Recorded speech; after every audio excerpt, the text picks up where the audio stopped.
Guys, and we're going to be working right now to build a little bit of background knowledge on Latin America and its independence movements from Spain. So you should be working with this note sheet. This note sheet will, remember, you want to include annotations with this besides just filling in guided notes. So when we go to Latin American independence movements, the first thing to remember is they are colonial systems. So the cities are outposts of control for Europe. So here, for example, you see this picture. This is the capital of Lima. This is the city of Lima, which was the capital of the Viceroy of Peru, and that was the Spanish method of control. Remember, in Latin America, Catholicism is the major religion. The social systems, the religion, the hierarchy, even the language mirrored the mother country. So in Brazil, that is why Portuguese is spoken, because they speak Portuguese in Portugal. The wealth of the Spanish colonies was sent to the mother country. Remember when we did the Age of Exploration, mining and precious metals were very valuable to those. And remember, your viceroys we talked about were the royal officials who ruled, and they were of the Peninsularic class. Remember, they're 100% Spanish and they were born in Spain. Where your Creoles were 100% Spanish but had no political power because they were born in the American colonies. So our first colony actually to gain independence in Latin America is not a French colony. The first colony to gain Latin America independence will be Haiti.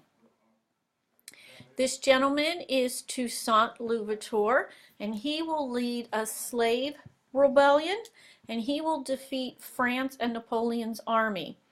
One of the things to remember, one of the results of the French Revolution is when Robespierre is in charge, he outlaws slavery in Haiti. Toussaint Louverture at that point is supporting the French government. When Napoleon comes into power, he reinstates slavery in Haiti.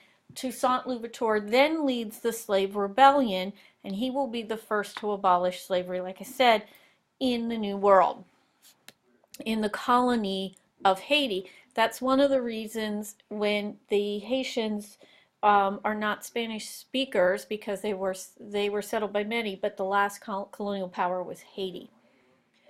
And the one interesting footnote, when Napoleon loses Haiti as a French colony, that is when he decides to sell the Louisiana Purchase to Thomas Jefferson, because he's not going to be able, he doesn't have a foothold to set up a colonial empire.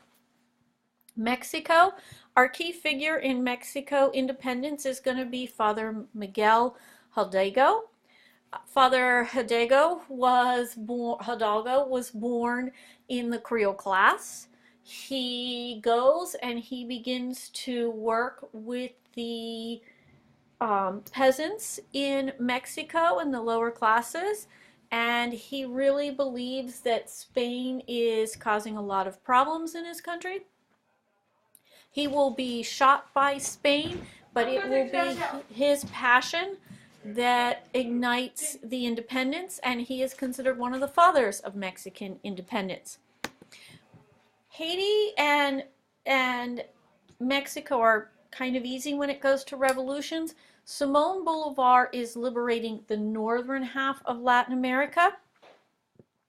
So one of the things you have to remember is a lot of the areas in Latin America will develop different countries. Simón Bolívar was inspired by the Enlightenment. He read the Enlightenment readers.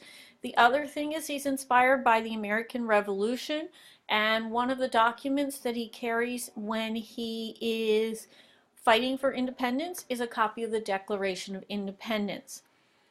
We will be looking at the areas that he liberated, but for our purposes, please remember it's the northern part of South America. All right, he's Creole, so he will not gain political power. He also is determined when he liberates, not only to liberate from the Spanish control, but he also wants to overturn that class system. And remember, we've talked about that. Now, one of the things that happens as a result of the Spanish independence, as these countries are becoming independent from their colonial. So Brazil becomes independent from Portugal. The Spanish is losing their empires. Haiti to France. They're too busy fighting the Napoleonic Wars. What happens is once Europe gets its act together, these colonies are afraid that their colonial powers are going to return. In the United States, what ends up happening is you get the issue of the Monroe Doctrine. And what it says is that Latin America is to remain independent. And any European power that interferes in a Latin American country is a threat to America. So they will be seen as a threat. The step 2 that I don't have on the side but would be a good annotation is if Latin America stays out of the Americas affairs, the U.S. will stay out of European affairs. And this doctrine is a big part of American foreign policy up through World War II. Mostly World War I, but the Monroe Doctrine, as I said, does follow American foreign policy. Now, the last part that I want you to do is I want you to use this slideshow, and I want you on your map to make sure you're coloring those colonies. See, green is Spain, Portuguese, so you want to look and make sure you color, but then you also want to label your major capitals. You have Lima, Viceroy of Peru, you have Sao Paulo, you have Buenos Aires, and these colonial capitals became major cities. Also, don't forget that, again, this is a Spanish colony.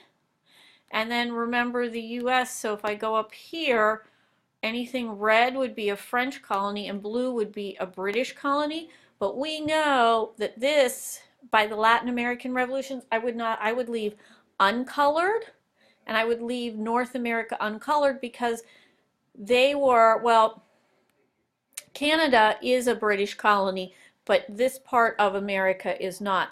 Key points to look at: Cuba is a Spanish colony, and Florida was a Spanish colony. So please remember that. And with that, you have enough background to begin to tackle the different revolutions and the leaders of the revolutions.